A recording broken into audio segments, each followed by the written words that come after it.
When we talk about economic development, it's not a function of just, oh, we're in this community, and the universities are, the universities in somewhat tied very closely to the city of Newark.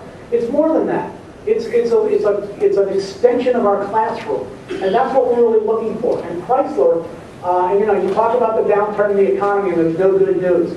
And I realize if you're an auto worker and you wanted to have the auto industry stay there, the best opportunity in the world would have been if we could have kept Chrysler alive and well and have those 800 jobs. But in the absence of Chrysler being a viable entity, for us, the Chrysler site itself is an opportunity to begin to create some of the opportunities we want for our students.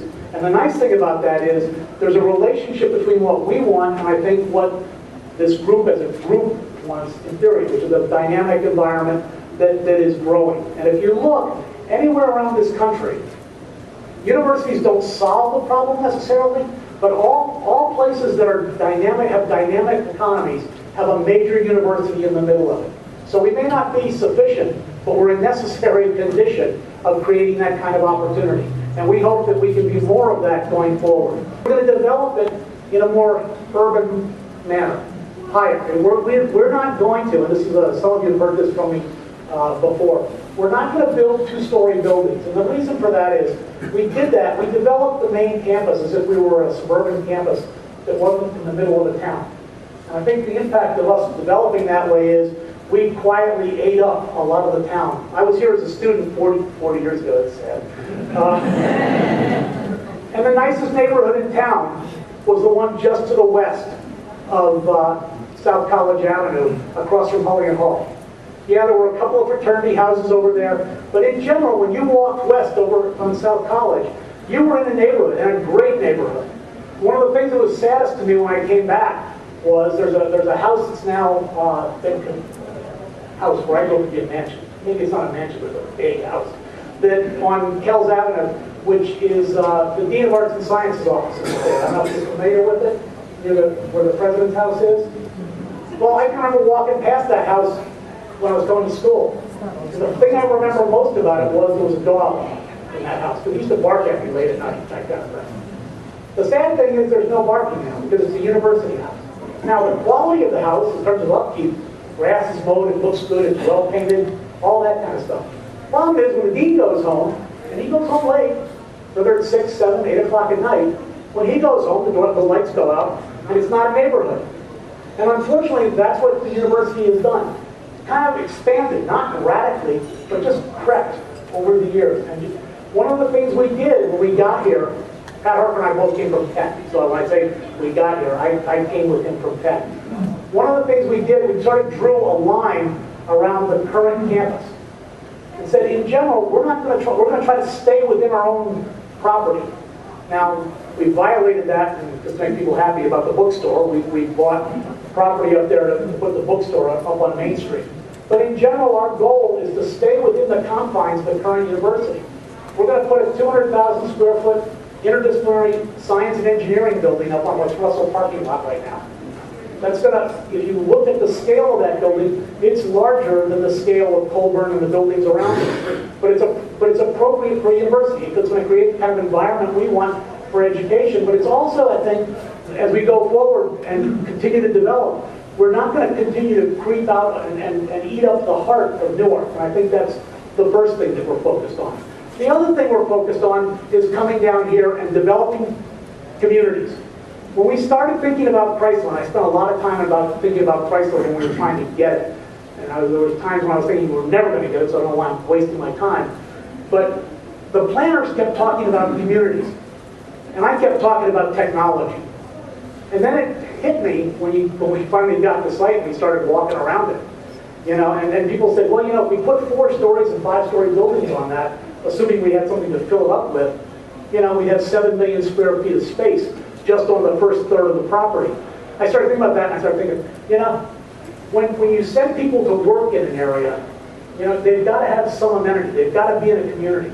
Very few people want to work, for lack of a better word, in a Pentagon-like building. It's just a building, and you walk out and there's nothing around it, except another building like that. So one of the things we're now talking about is a much more multi-use development. And that's kind of another balancing act for us. Because as we develop that, we're going to want certain amenities. It never occurred to us when we started thinking about it that we were going to want residential down there. In fact, we probably are going to want residential. And by residential, I do not mean student dormitories. I mean homes where faculty can live, where residents can live of the city, things like that. And the reason for that is very straightforward. I don't want another Dean of Arts and Sciences house where at 6 o'clock at night, it all just goes dark. We've all seen corporate commons up in Newark, and that was a great opportunity. It started 25 years ago, I guess it was. But while there are people that are there at night, it is kind of a daytime community, and then it's closed. And that's not what we want. I don't think we want that in the middle of the city. So we're going to take advantage, kind of hooked to the mic. We're hoping to take advantage and start developing in the northeast corner of the Chrysler site. And the first thing we're going to do, we're working with the governor's office right now to come up with a plan to try to keep the train station right where it is and actually expand the parking that's available there. And part of the reason is, again, how many of you enjoyed the opportunity to come up South College Avenue and make a right on Delaware Avenue at noontime? I spent 15 years in West Philadelphia and never encountered traffic like Delaware Avenue and South College. It's amazing, you know, and I think we want to get away from that. And again, one of the things we can do to help Newark is we're trying to be smarter about how we use transportation and where we park people and everything else. And I love this wonderful term because it avoids making my faculty and students upset. We're going to decant cars out of the center of the university. Anyone know what decant means? Move. So our goal is to reduce the amount of parking that's down in the core of the university, move it down to the Chrysler site, and then use buses to go back and forth. And hopefully in a way that makes it a much more pleasant experience to get around Newark in the middle of the day. Because right now, we're the biggest problem Newark has when it comes to traffic. And so that's one of the things we can do. But we're going to use the train station as a hub, we're hoping, for a small community that we're going to start to develop. Hopefully it'll have residential, a small amount of retail, and there again, we're balancing that.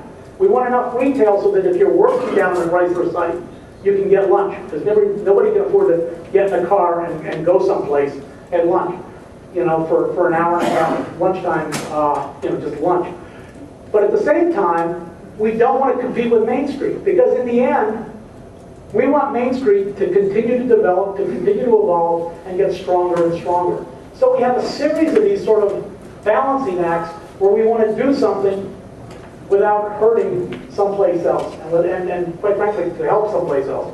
One of the ways we measure how successful we're being with Aberdeen and creating a relationship with them is how many complaints we get out of the state of Maryland. We've been quite good at getting a lot of complaints. We actually now have a relationship with Maryland. We're teaching courses down at APG.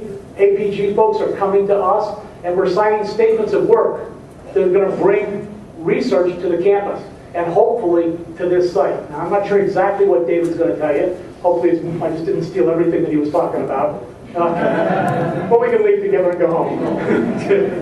But I think those are the two examples we thought about when we first came here that we were interested in. But there's a number of other things, and I'm sure, well, I'm hoping, you know, I've sort of got a bet that Kathy Matt's going to be the first one to put a building down on the Chrysler site. Having said that, it could be somebody that we don't even know. It could be another faculty member. We've got folks that do all sorts of research and are really interested in being down there. Interestingly enough, we've also found a number of folks that want to be on the site with us just because they want to be close to us. If you're a defense contractor and you're not 500, you're not Battelle or somebody that has an enormous operation, one of the things you want to be is near a university. Why? Ready source of students, ready source of next set of employees, all those kinds of things. And if you look, the University of Delaware is the closest major university to Aberdeen Proving Ground. So I think we're going to have other opportunities that we don't even know as we go forward.